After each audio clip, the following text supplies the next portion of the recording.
Assalamu alaikum. My name is Saaria. I am in grade 6 and I go to Ahmadiyya Elementary School. For my Abdus Salam science project, I made a pulley. The materials I used for this were construction paper. I used green and red. I used a toothpick, a yarn. I used cardboard. I used this wheel thing, which is the most important part of the pulley. And I use a toilet paper roll when it's empty. Now, what is a pulley?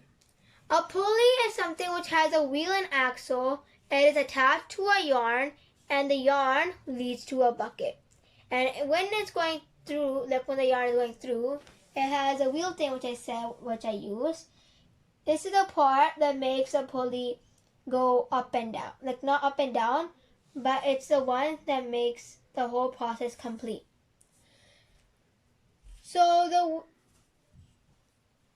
one example of a pulley, I'm going to give you an example of how like a pulley works. Like there's different type of pulleys, like an elevator and a well. So back then when they didn't have like houses, proper houses and sinks and water bottles, they used to use a well to get the water from. Like pretend this is a bucket of the well and this is a well and over here is the ending.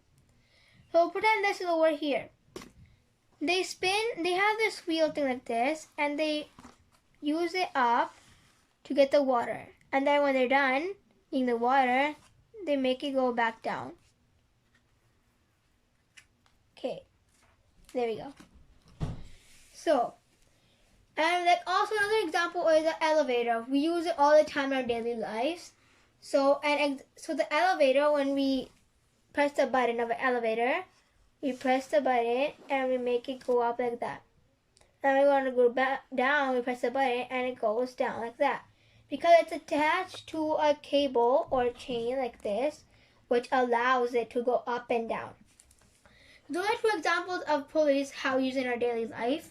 And we use every day, all the time. Also in construction, when we're doing construction, builders, they use pulleys to lift heavy loads.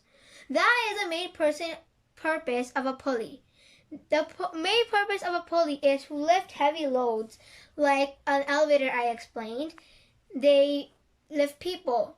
Humans can't lift themselves, so we need an elevator to lift ourselves. And where I got this idea from? I got this idea once when I was walking by a library. I saw construction happening, and I saw a pulley. And the pulley, I knew what a pulley was and how it's like, how we use it, but I didn't actually make one in person, and I didn't experience how to make it. But when I experienced making it, it was pretty amazing and cool. Now, since I said it lifts heavy loads, I'm going to try using this magnet, which is pretty heavy, and see if this works. So it's a heavy load. So it's working. This tells us that it is meant for heavy loads and not for other purposes. Well, yes, maybe other purposes, but the main purpose is to lift heavy loads. And that's my major science project, and I think it's really cool. You should try making this at home too. Thank you and Jazakallah.